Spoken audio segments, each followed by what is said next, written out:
کسی تعارف کے محتاج نہیں ہے سر. آپ کا بہت بہت شکریہ, آپ نے ہمیں ٹائم دیا. حسن حبیب صاحب فارمر سفارتکار ہیں سر, آپ کا بہت بہت شکریہ, آپ نے ہمیں ٹائم دیا. ہمارے پیارے بھائی حسن بخشی صاحب چیئرمین آباد ہیں, لیڈنگ بزنس مین ہیں سر, آپ کا بہت بہت شکریہ. اور اس وقت ہمارے ساتھ امجد علی نیازی صاحب ہیں, political adviser P T I, وہ بھی ہمارے ساتھ لائن پہ موجود ہیں. نیازی صاحب آپ کا بہت بہت شکریہ, آپ نے ہمیں ٹائم دیا. Thank you. نیازی صاحب آپ سے شروع کر لیتے ہیں, میرے پاس اسٹوڈیو میں بھی مہمان ہیں لیکن آپ سے شروع کر لیتے ہیں. آپ نے یہ جو سب سے پہلے تو 5 اگست کی کال دی ہے, اور یہ اس دن دی ہے جس دن کشمیر ڈے ہے, اور مجھے تو یہ سمجھ میں نہیں آ رہا کہ یہ وہی پارٹی ہے جو پہلے کہتی تھی کہ ایبسلیوٹلی ناٹ. اب اسی لیڈر کے بیٹے جا کے ڈونلڈ ٹرمپ صاحب سے ریکویسٹ کر رہے ہیں کہ آپ ہمیں سیو اور سول SOS کر رہے ہیں. نیازی صاحب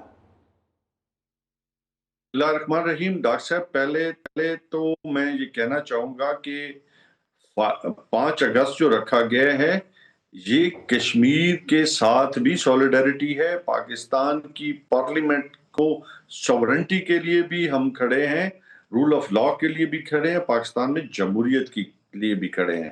اور اس کو صرف 1 پوائنٹ ایجنڈا آپ کے خیال میں یہ ہے کہ صرف ہم خان صاحب کی رہائی بیسک ایجنڈا ہے, نو ڈاؤٹ, بٹ خان صاحب کہتے ہیں کہ میرے لیے نہیں, پاکستان کے لیے نکلو, کشمیر کے لیے نکلو, پاکستان کی سوورنٹی کے لیے نکلو, پاکستان کی اکانومی کے لیے نکلو, پاکستان کا جو معاشی نظام ہے جو جکڑا جا چکا ہے اس کو بھی ہم نے آزاد کرانا ہے. آپ اس کے لیے بھی ہم نے اویئرنس ہے, یہ بیسیکلی اویئرنس پروگرام ہے.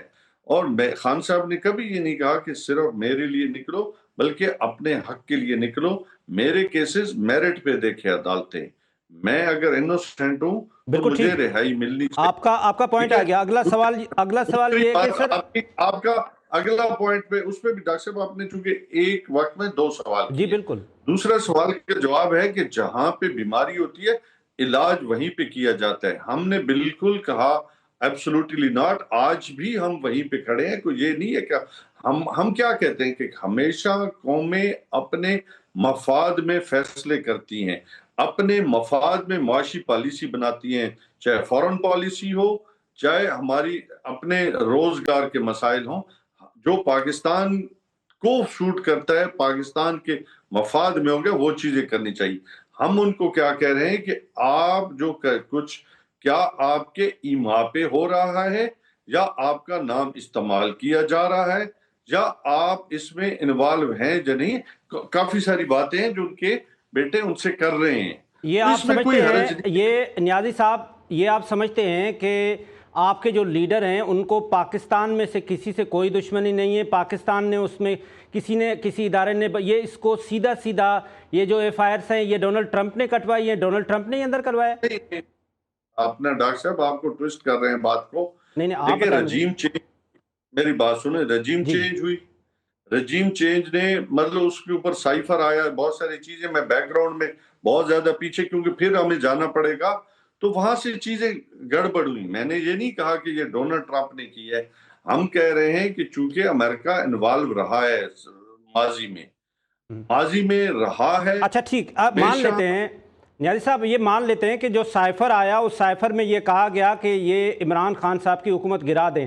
اب آپ بحال کرانے کے لیے بھی ان کے پاس ہی جا رہے ہیں کہ وہ بحال کرا کے دے دیں؟ Not at all. ہم نے کبھی نہیں کہا کہ ہم نے کبھی یہ نہیں کہا کہ وہ ہمیں بحال کرائیں گے.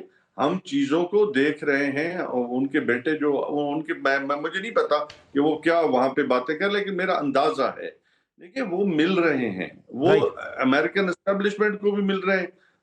ہم پاکستان کے جو لوگ جاتے ہیں, پاکستان کی گورنمنٹ جاتی ہے, پاکستان کی اسٹیبلشمنٹ جاتی ہے, وہ کیوں جاتی ہے؟ وہ ہمیشہ ایک, آپ دیکھتے ہیں کہ اس وقت انٹرنیشنل کمیونٹی آپ کے بارے میں کیا سوچتی ہے. بالکل ٹھیک. نیازی صاحب آپ کا بہت بہت شکریہ, آپ نے اپنا پوائنٹ آف ویو دیا. حسن بخشی صاحب میں آپ کے پاس آؤں گا.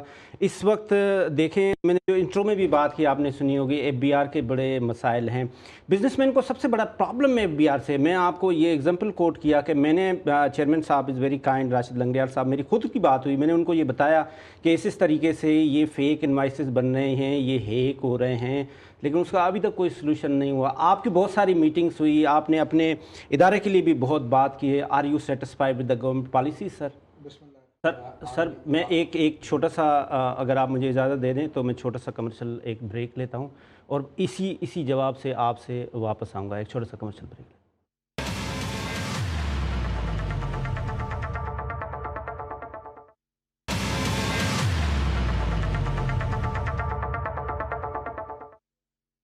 ویلکم بیک ناظرین. بریک سے پہلے ہم حسن بخشی صاحب سے بات کر رہے تھے. حسن بخشی صاحب وہیں سے آپ اسٹارٹ کریں.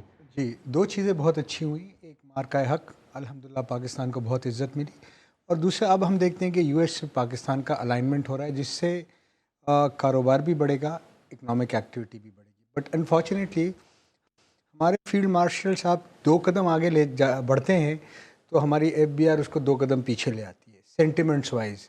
اور اس وقت سینٹیمنٹ یہ ہے کہ انٹرسٹ ریٹ آدھا ہو گیا ہے، بجلی کے ریٹ کم ہو گئے ہیں، ایکسپورٹ بڑھ گیا ہے، ریمیٹنس ریکارڈ ہو گیا ہے، پر کیپٹل انویسٹمنٹ نہیں ہو رہی ہے کیونکہ ایف بی آر کی طرف سے اوور ٹیکسیشن، اوور ڈاکیومنٹیشن، اور کہیں کہیں ہم پھر اس زمرے میں آ جاتے ہیں ہراسمنٹ کے.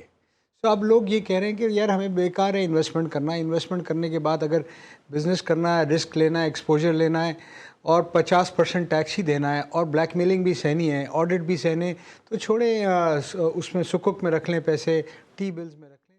تو وہ جو انکلینیشن ہے نا انویسٹمنٹ کا، ایکسپوجر کا، رسک لینے کا، انفارچونیٹلی اس ماحول میں، اس رویے سے آپ کے دوست آپ نے لنگریال صاحب کہا. اور دیکھیں آپ کتنے کنیکٹڈ، آپ جیسے کتنے لوگ ہوں گے پاکستان میں. میں سمجھتا ہوں 5000 بھی لوگ نہیں ہوں گے جنہوں نے فون کر کے ان سے ریکویسٹ کی، ٹائم لی. جب اس کے بعد یہ حالت ہے تو میرے جیسے تو پھر تو پہنچ ہی نہیں پائیں گے. تو یہ بہت انفارچونیٹ ہے، اور یہ ایک لمحہ فکریہ ہے ہمارے لیے بھی اور چیف آف آرمی اسٹاف کے لیے بھی کہ یہ سب چیز ضائع ہو جائے گی. یہ اس چیز کا حاصل ہی جب ہے کہ جب آپ اس کو اکنامک سکسیس میں ٹرانسفارم کریں.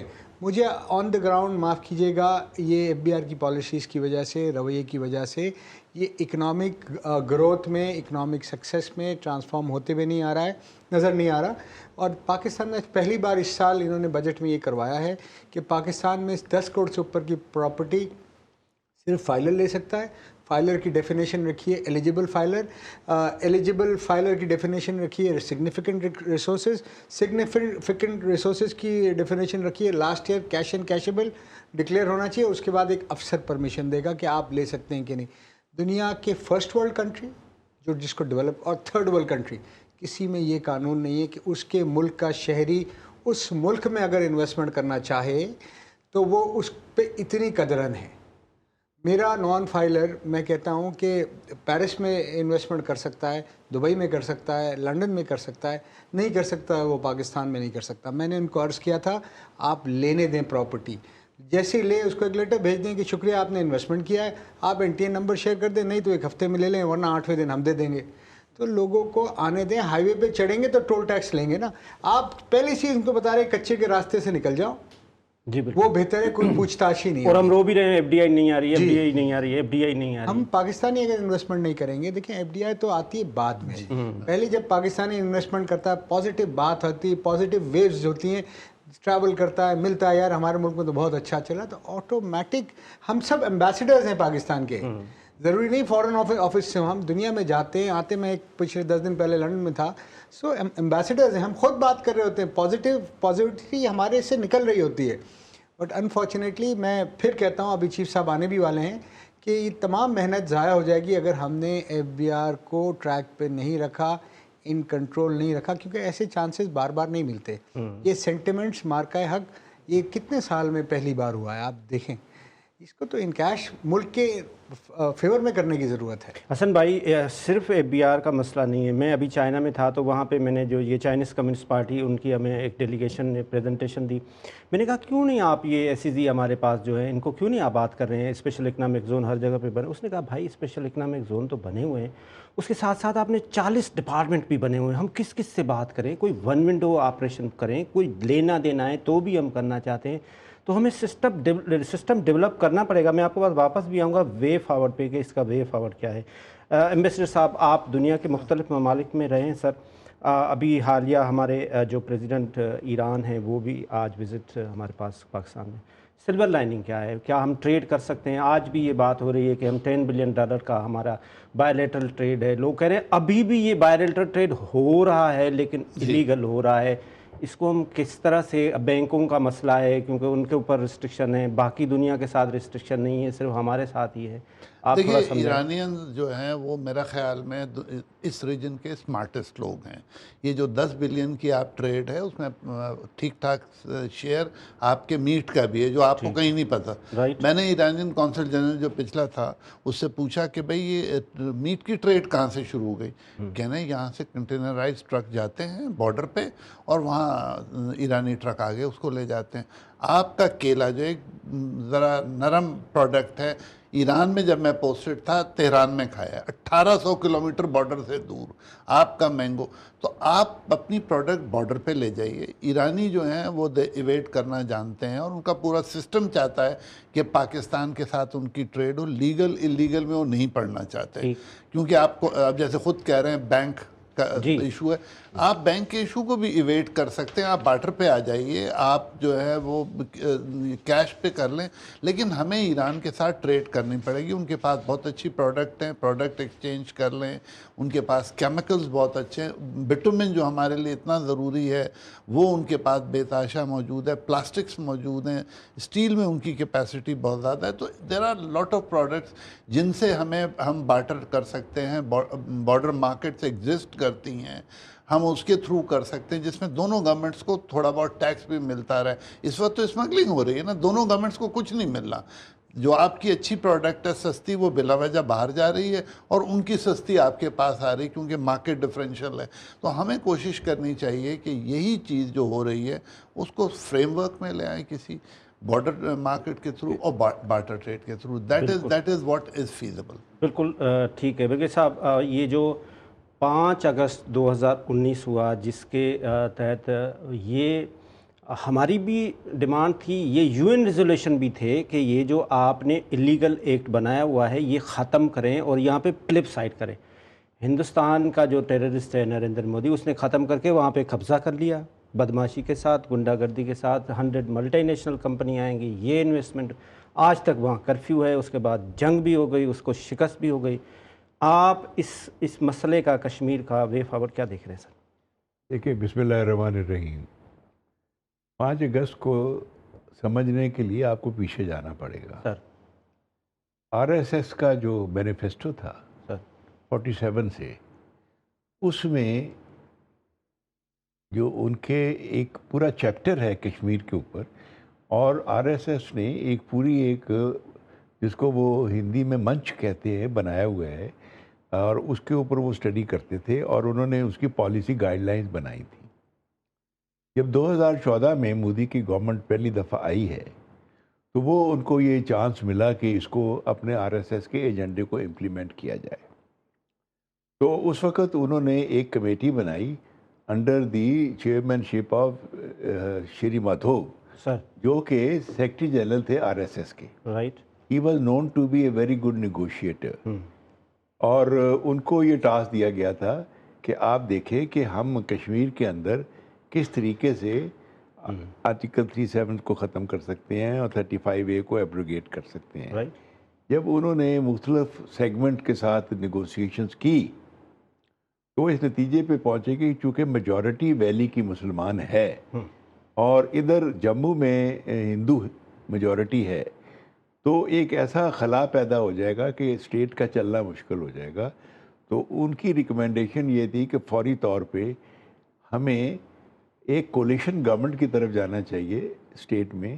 تو آپ کو پتہ ہے کہ پہلی دفعہ پھر بی جے پی اور پی ڈی پی کی محبوبہ مفتی کے ساتھ ایک گورنمنٹ بنی. رائٹ.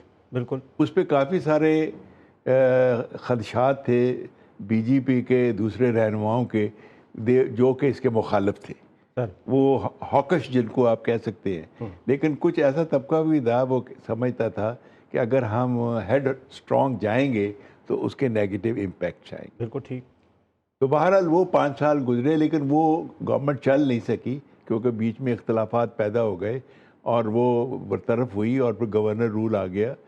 اس کے بعد یہ سیکنڈ میں جب ابھی مودی صاحب دوبارہ بنے ہیں تو کچھ انٹرنیشنل حالات ایسے ہو گئے کہ ہندوستان کی گورنمنٹ یہ سمجھنے لگی کہ they are the super power now, جو کہ آپ نے دیکھا ہوگا کہ ان کے میڈیا بھی اور ان کے پولیٹیشین بھی، اور خاص طور پہ ان کے فارن منسٹر کا رویہ جو تھا وہ بالکل بچگانہ ہو گیا تھا.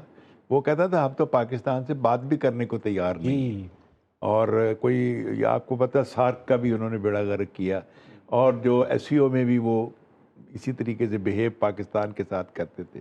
بالکل آپ صحیح فرما رہے ہیں. اس کا یہ نتیجہ ہوا ایک صاحب ایک چھوٹا سا کمرشل بریک لیتے ہیں آپ کے پاس واپس. Do away with and they can do it. اسی ٹاپک پہ واپس آتے ہیں. جب نریندر مودی نے ابھی ڈیلیبریٹلی پاکستان کے ساتھ چھیڑی تو اس سے پہلے وہ آر ایس ایس کے چیف موہن بھگوت سے بھی ملے. اس سے انہوں نے پہلے کنسلٹ کیا کہ میں پاکستان کے ساتھ جنگ کرنے. میں نے انڈین ٹی وی پہ جا کے کہا کہ یہ army chief, air chief, naval chief سے تو ملنا بنتا ہے، چلیں پرائم منسٹر ہے آپ کا، یہ آر ایس ایس کے گنڈے سے کیوں مل رہا ہے؟ بیسیکلی وہ آئیڈیالوجی سیم ہے، وہ آج تک اس کے پیچھے جو ایسنس ہے وہ وہی ہے جو آر ایس ایس کا ایسنس ہے، آر ایس ایس کی آئیڈیالوجی ہے. جب تک یہ نریندر مودی ہے تب تک اس کشمیر میں امن بہت مشکل ہے، اور اس کو ہمیں مزید ڈسکس کریں گے. ایک چھوٹا سا کمرشل بریک.